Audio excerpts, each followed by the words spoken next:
Shri Swami Samarth. प्रियाच live YouTube channel तुम्हाला सर्वांचं मनपूर्वक स्वागत आहे. आज आपण या व्हिडिओमध्ये माघ पौर्णिमेविषयी माहिती आहे ती पाहणार आहोत.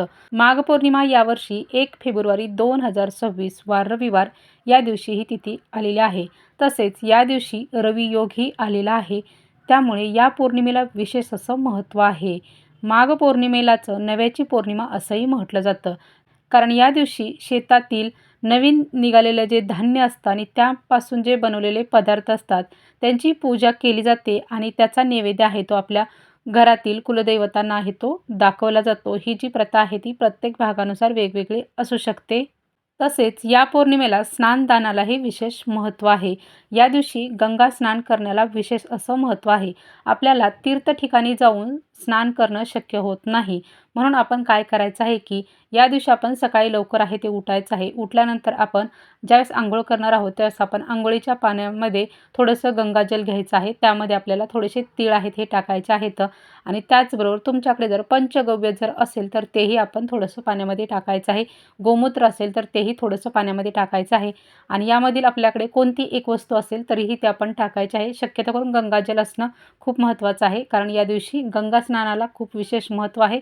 म्हणून आपण गंगाजल ते तरी आपण पाण्यामध्ये टाकून याने अंघोळ आहे ते आपल्याला करायचे आहे. याने आपलं शरीर आणि मन आहे ते शुद्ध होतं. त्याचबरोबर सर्व पापांचा नाश होऊन मोक्षप्राप्ती मिळण्यास मदत होते. म्हणून गंगा स्नानाला या दिवशी विशेष असं महत्त्व आहे. तसेच प्रत्येक पौर्णिमा ही भगवान विष्णू आणि माता लक्ष्मी यांच्यासाठी समर्पित असते. त्यांची सेवा उपासना आहे ती या दिवशी आहे ते करण्याला विशेष असं महत्त्व असते. या दिवशी सत्यनारायणही केलं जातं. जे प्रत्येक महिन्याच्या पौर्णिमेला सत्यनारायण करतात तर त्यांनी जरूर या दिवशी सत्यनारायण आहे ते आपण करावे. तसेच माघ महिन्यामध्ये जी येणारी पौर्णिमा आहे ती म्हणजे नव्याची पौर्णिमा. या पौर्णिमेला चंद्रदर्शन करण्याला विशेष असं महत्त्व आहे. म्हणजेच की या दिवशी आपल्याला संध्याकाळी कणकेचे 9 दिवे आहेत हे बनवायचे असतात आणि त्या कणकेच्या 9 दिव्यांनी चंद्रदेवांना आपल्याला ओवाळायचं असतं. त्यांची पूजा आहे ती आपल्याला करायची असते मनोभावे आणि आपली जी कोणती इच्छा अपेक्षा आहे ती त्यांच्याकडे आपण व्यक्त करायची. आपली ती नक्कीच पूर्ण होते. एवढं हे विशेष असं महत्त्व आहे या पौर्णिमेला.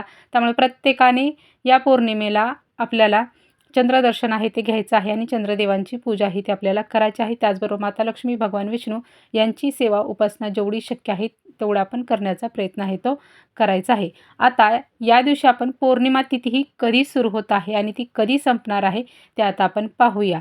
पौर्णिमा तिथी ही 1 फेब्रुवारी 2026 वार रविवारी या दिवशी प्रारंभ होत आहे. पहाटे 5:52 ते उत्तर रात्री 3:38 ही पौर्णिमा तिथी असणार आहे.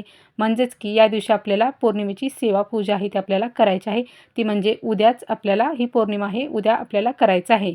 या दिवशी सकाळी आपण लवकर उठल्यानंतर सर्वप्रथम आपण अंघोळ करायची आहे. अंघोळ झाल्यानंतर आपण सूर्यदेवांना अर्घ्य आहे ते द्यायचं आहे. सूर्यदेवांना अर्घ्य देण्यासाठी आपण तांब्यामध्ये पाणी घ्यायचं आहे. त्यामध्ये थोडंसं दूध घालायचं आहे. तीळ घालायचे आहेत.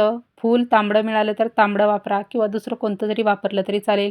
तांदूळ, हळदी कुंकू, गूळ आहे ते आपल्याला त्या पाण्यामध्ये टाकायचं आहे आणि या पाण्याने ओम भास्कराय नमः या मंत्राचा 3 वेळा मंत्र जप करत आपल्याला अर्घ्य आहे ते द्यायचं आहे. अशा पद्धतीने आपल्याला या दिवसाची सुरुवात आहे ती करायची आहे.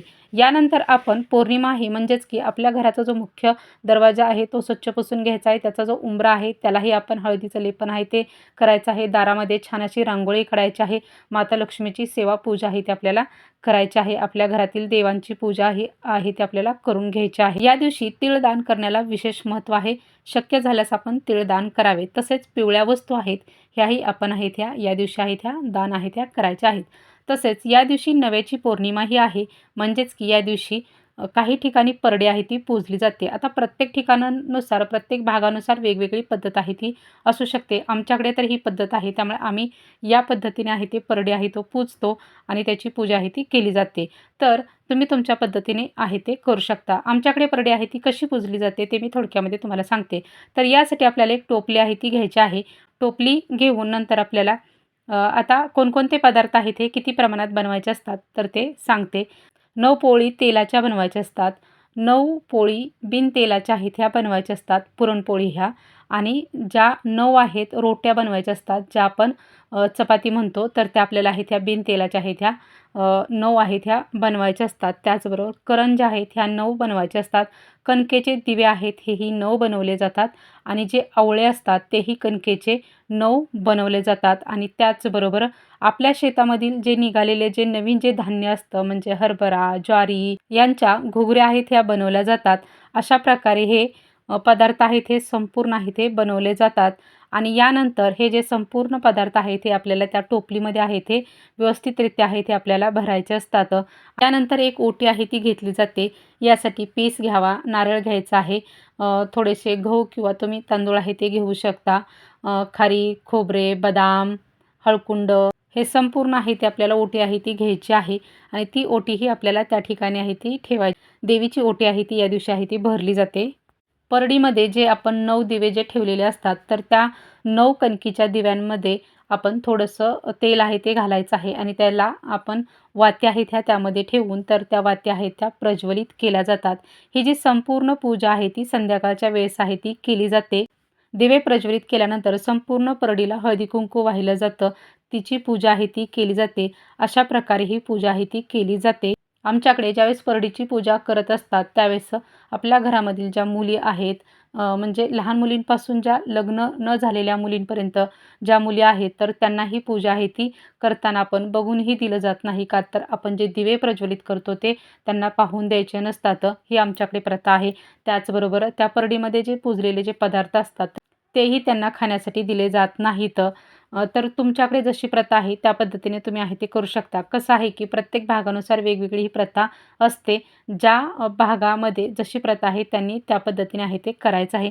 आमच्याकडे अशा पद्धतीची प्रथा आहे, त्यामुळे आम्ही अशा प्रकारे आहे ते करतो. नंतर पूजा झाल्यानंतर हे जे संपूर्ण आहे ते झाकून आहे ते ठेवलं जातं. का तर ते मुलींनी नंतर आहे ते बघू नये म्हणून ते आम्ही आहे ते झाकून आहे ते ठेवतो. अशा पद्धतीने नव्याची पौर्णिमा आहे ती साजरी आहे ती केली जाते. तिची पूजा आहे ती अशा प्रकारे आहे ती केली जाते. ही सर्व माहिती तुम्हाला सर्वांना कशी वाटली नक्कीच कमेंट करून सांगा. श्री स्वामी समर्थ.